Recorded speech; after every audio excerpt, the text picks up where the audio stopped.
Bonjour à tous et bienvenue sur ce Facebook Live dédié à Surface Studio. Alors l'idée c'est que Surface Studio c'est un produit qu'on a annoncé aux États-Unis en novembre dernier, octobre-novembre dernier. On voulait vous partager en preview les premiers Surface Studio qu'on a réussi à avoir pour la France, vous en faire la démonstration.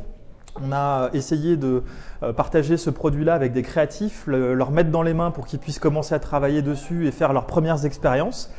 Et puis voilà, on va profiter de l'occasion pour vous partager ce produit-là et vous montrer un petit peu qu'est-ce qu'on est capable de faire avec cette nouvelle innovation. Ce qui est important, c'est que Surface Studio, c'est un produit de la gamme Surface et les produits de la gamme Surface sont là pour amener de l'innovation, des nouveaux usages, des choses réellement innovantes. Surface Pro 4, par exemple, n'était pas qu'une simple tablette, c'est aussi un ordinateur. Sur Facebook, c'est un petit peu notre vision de l'ordinateur portable ultime, mais en même temps polyvalent avec un écran qui se détache. Et Surface Studio, évidemment, ce n'est pas que un PC de bureau, ça va être beaucoup d'autres choses. Donc on va essayer de vous montrer ça. C'est un produit qu'on destine évidemment en premier lieu à tous les créatifs, mais les créatifs, il en existe de tous les types. Alors vous en faites sans doute partie. Il y a des gens qui travaillent sur de la 2D, de la 3D, de la vidéo, de la photo, du dessin. La création, elle est en chacun de nous et chacun fait jeu de sa propre créativité. Ce produit-là est fait pour eux. Alors, on va vous montrer un petit peu le produit. Déjà, d'un point de vue du design du produit, ce qui est très important, c'est que les créatifs, qu'est-ce qu'ils nous disent? Ils ont besoin de performance pour faire tourner tous leurs logiciels, qu'ils soient professionnels ou pas, mais c'est souvent des logiciels qui sont exigeants en ressources. Donc, on aura 3 configurations qui seront disponibles sur Surface Studio. Sans rentrer dans les détails techniques qui sont disponibles sur le web, la plus grosse configuration intègre un processeur Core i7 avec 32 Go de RAM, une carte graphique dédiée à NVIDIA avec 4 Go de RAM intégrés, 3 ventilateurs pour refroidir le dispositif, 2 Tera de stockage, donc on est vraiment sur des configurations extrêmement lourdes. Tout ça intégré dans ce petit boîtier, extrêmement compact, très bien intégré et qui permet vraiment d'assembler, de condenser tous les composants informatiques dans cette base, ce qui a un intérêt très intéressant pour nous d'un point de vue du design, puisque en fait, ça va nous permettre d'avoir un écran extrêmement fin. Donc, je vais mettre l'écran dans l'axe de la caméra, mais vous voyez que ici, en fait, on a un écran qui fait 12 mm 5 d'épaisseur. En fait, sur un écran de cette taille-là en 28 pouces, c'est l'écran LCD le plus fin du monde. Il n'y a pas plus fin. En fait, c'est vraiment une feuille de papier digital extrêmement fine, embarquée dans ce châssis en aluminium. Alors, l'écran, il y a pas mal de choses à dire dessus, puisqu'on a évidemment fait, vous connaissez la marque Surface sans doute, un travail en profondeur pour proposer quelque chose qui soit la plus qualitative et une expérience la plus premium possible. Donc la première chose, et je vais lancer une petite vidéo en même temps que je vous parle, comme ça vous permettra de voir, je l'espère, le rendu à l'écran. La première chose, c'est en termes de résolution, on est évidemment sur un standard haut de gamme, donc on est sur une résolution qui affiche 4500 par 3000, donc en fait on est sur 13,5 millions de pixels. C'est simple, la seule chose que vous ne verrez pas à l'écran, ce sont les pixels. On a vraiment pensé ce produit pour que quelle que soit la distance à laquelle vous teniez de l'écran, vous ne voyez pas les pixels. On a ici une vidéo en 4K qui montre bien le rendu à l'écran. En fait, on est sur une résolution supérieure à la 4K et surtout, on a un rendu des couleurs, une densité des couleurs qui est, on l'espère, au plus proche du réel. Alors, j'espère que vous le verrez ici en aperçu sur la caméra, mais vraiment, quand on est à proximité de l'appareil, on voit bien que les couleurs sont extrêmement vives, que la densité, le contraste des couleurs est saisissant. Mais je vous l'expliquais, en fait, ce produit-là, on le destine aux créatifs et on a aussi intégré des petites fonctionnalités qui pourraient s'apparenter à des gadgets et qui en fait ne le sont pas du tout. Au contraire, ce sont des petits détails qu'on nous a demandé et qu'on a intégrés à Surface Studio. Donc, vous avez ici des photos. Alors évidemment, on est sur un écran tactile puisqu'on est en Windows 10 sur Surface Studio. Donc je peux défiler ces photos-là simplement avec le doigt. Et puis ici, j'ai une barre d'accès aux paramètres rapides de Windows. Et je vais pouvoir ici, sur cette petite touche, assez simplement, à la volée, changer la colorimétrie de la dalle. Et ça, l'intérêt, c'est que, par exemple, si je travaille pour des gens qui travaillent dans le domaine de l'industrie du vidéo et que je travaille sur un contenu vidéo, je vais pouvoir, par exemple, utiliser et changer, passer sur la norme colorimétrique DCI-P3, qui est une norme dédié à cette industrie-là et qui va me permettre de m'apercevoir de quel sera le rendu pour les gens qui vont voir mon travail. Je peux aussi passer en affichage sRGB. Donc voilà, je vais changer ces couleurs à la volée aussi simplement qu'en appuyant sur cette touche. Et ça, ce sont des petits détails qu'on a travaillé justement pour les créatifs.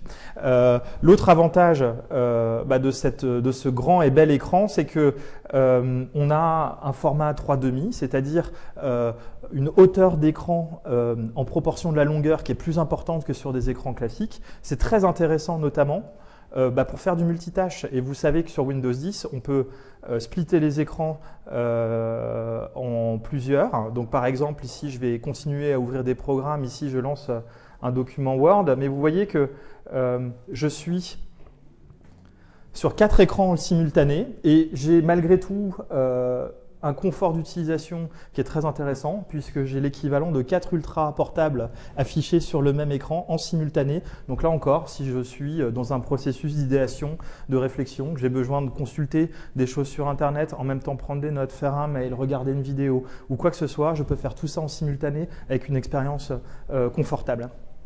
Voilà, et puis l'objectif, c'est que ce que vous voyez soit le plus proche du réel. Donc ici, j'ai un affichage de page A4. Ce que vous voyez à l'écran est l'exacte reproduction de la page que vous allez imprimer en analogique. Mais Windows, c'est aussi l'intégration du tactile. Et donc, si je prends mon stylet et que je veux annoter, je vais pouvoir aussi facilement que ça mettre en surlignance, en surbrillance un paragraphe, faire des annotations, prendre des notes, supprimer, alors j'espère que vous le verrez ici à l'écran, supprimer une ligne qui ne me plaît pas ou carrément un paragraphe que je vais raturer et que je vais supprimer. C'est très intéressant de voir que maintenant tous les logiciels développés par Microsoft mais aussi tous les acteurs de l'industrie, tous les logiciels maintenant prennent en charge des fonctions tactiles, le stylet, et que tout ça vient s'intégrer parfaitement maintenant dans des grands écrans de cette taille-là. Et puis il y a une chose qui manque par contre, c'est que effectivement écrire à la verticale sur un écran, c'est pas forcément confortable, et c'est là que l'histoire commence avec Surface Studio. Donc je vais revenir de profil. Je vais juste m'assurer que le câble ne vous gêne pas. Voilà. Vous voyez sur le côté, en fait, ces bras chromés ici de Surface Studio. En fait, il y a énormément d'ingénierie dans ces bras. Plus de 80 composants dans chaque bras, beaucoup de recherche et développement. Pour faire quoi? Pour pouvoir en fait faire un effet de bascule et passer cet écran en position de table à dessin. L'écran fait 5 kg, donc c'est un écran qui n'est pas tout léger. Surface Studio fait 10 kg au total. Et en fait, d'un simple geste, avec mon doigt, je vais pouvoir basculer cet écran aussi facilement que ça, dans la position que je le souhaite. Donc si je m'arrête ici en cours de route, l'écran reste parfaitement stable et ne bouge plus. Mais si je veux continuer à le baisser, je vais continuer à le baisser et à le mettre dans cette position. En fait, on va reproduire, pour ceux qui connaissent notamment les tables à dessin d'architectes, on va retrouver un petit peu cette position inclinée de table à dessin qui va être très intéressante. Pour par exemple travailler un document, je vais poser ma main sur mon document. Windows 10 intègre la technologie PalmBlock, donc ma main est reconnue en tant que ma main. Et je vais pouvoir prendre des notes directement au stylet sur mon document de manière hyper simple et naturelle. Donc on essaye de reproduire en fait un usage très analogique, très traditionnel d'une feuille de papier, un stylo sur un écran digital. Et donc ça c'est quelque chose de très intéressant.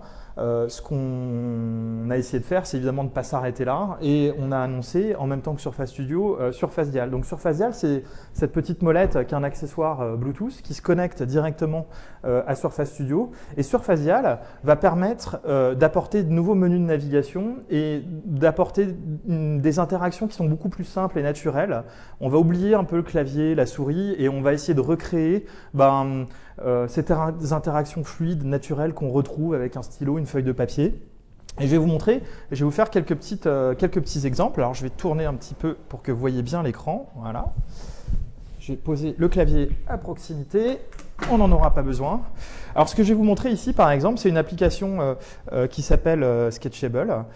Sketchable est une application qui est disponible sur le Windows Store et qui est une application de dessin, qui est une application ouverte pour tous, qui est assez simple, qui est pensée et qui est conçue pour le tactile. Les développeurs de chez Sketchable ont intégré en fait un menu de navigation qui est pensé, qui est optimisé pour Surface Dial. Donc, vous voyez que si je pose Surface Dial à l'écran et que j'appuie légèrement sur le Surface Dial, j'ai un menu radial en fait de navigation qui va apparaître autour de l'accessoire et je vais tourner de gauche à droite et de droite à gauche pour choisir un menu et choisir certains raccourcis. Donc par exemple ici, je vais cliquer, choisir ce menu et je vais zoomer dans mon dessin en tournant la molette vers la droite. Aussi simplement que ça. Donc mettons par exemple... alors je vous préviens, je ne suis pas dessinateur professionnel, donc je vais essayer de vous faire une démo assez simple pour que vous compreniez le concept. Mais l'idée c'est que donc ici j'ai une petite palette graphique dont je vais me servir avec mon stylet. Donc ici par exemple je viens de sélectionner la pipette. Je vais sélectionner cette couleur, ce que je viens de faire, et puis je vais poser ma main sur le dessin, et puis je vais commencer à travailler et à reprendre en fait les pourtours du capot de la voiture. Voilà. Et ça, je le fais de manière très simple. J'ai évidemment une très bonne réactivité avec mon stylet, mais surtout, là, je suis dans une position qui n'est pas forcément optimale. Je serais intéressé un petit peu à la manière de… J'utilise un stylo et je tourne une feuille de papier. Je pourrais être intéressé pour faire pivoter cet écran-là. Donc, je vais simplement recliquer sur Surface Dial, je vais tourner le dessin et puis je vais continuer de travailler. Et vous voyez qu'en fait, en même temps que je travaille et que je reprends les pourtours de ce capot, je peux très bien changer l'angulation et la rotation de l'écran pour adapter en fait la position du dessin à mon geste. Donc il y a quelque chose de très naturel, le stylo ne quitte plus l'écran et en fait on peut changer les menus de navigation, la navigation en même temps qu'on travaille avec le stylet. Ce que je vous montre là sur le pivot, le zoom, je peux aussi l'appliquer à d'autres paramètres. Donc par exemple ici, je vais vous montrer le menu autour de Dial. Ici j'ai tout un tas de couleurs qui sont disponibles et je vais pouvoir en fait, vous voyez, hop ici j'ai un trait qui est rouge bordeaux par exemple. Je vais pouvoir, avec Surface Dial, changer la couleur. J'espère que vous voyez à l'écran. Hop. Et donc, si je travaille sur un dessin et que j'ai besoin, vous voyez, là je suis sur du bleu, si j'ai besoin de légèrement jouer sur les variations de couleurs, de passer sur quelque chose de plus mauve, je vais pouvoir adapter ça avec mon Surface Dial sans repasser par les paramètres, sans passer par des menus de navigation, etc. Et quelque chose qui est un petit peu complexe. Et en fait, là, je continue de travailler, je continue de sketcher directement sur ma table à dessin. Et je suis immergé dessus. J'ai mon stylet, mon dial, on oublie le clavier, on oublie tous les autres accessoires. Je suis directement concentré dessus. Alors, je peux vous montrer d'autres choses. Par exemple, pour les gens qui travaillent, et des architectes, il y en a peut-être qui sont soit en école d'architecture ou soit qui effectivement exercent le métier d'architecture. Par exemple ici, si je travaille sur un plan, vous voyez ici j'ai un plan d'école qui est assez dense, hein, il y a beaucoup d'informations sur ce plan. C'est un logiciel qui s'appelle Bluebeam, qui a été conçu pour travailler sur des plans en PDF. Et alors eux, ils ont développé un menu radial dédié à Dial, qui est différent. J'ai d'autres options qui me sont proposées. Donc par exemple, je peux splitter l'écran en deux. Vous voyez, je vais poser mon Surface Dial sur cette pièce-là précisément. Elle m'intéresse, j'ai envie de voir, de zoomer dessus et de voir en détail ce qui se passe sur cette partie du plan. Je pose mon dial et ça va zoomer directement sur cette partie de l'écran, directement sur cette zone du plan. Donc vous allez voir qu'on va pouvoir jouer de l'emplacement du dial sur l'écran pour avoir certaines interactions. Plein de choses évidemment disponibles à venir sur Surface Dial. On commence à travailler avec plein d'éditeurs pour optimiser, enrichir l'expérience. J'étais ravi de vous présenter en avant-première ce produit. On aura un Facebook Live prévu à la même heure demain avec des artistes qui seront là pour vous expliquer un petit peu comment ils travaillent et comment ils appréhendent voilà, la prise en main de Surface Studio. Même rendez-vous aussi le vendredi à la même heure. Merci beaucoup d'avoir suivi cette présentation et puis à bientôt et merci pour votre écoute. Au revoir.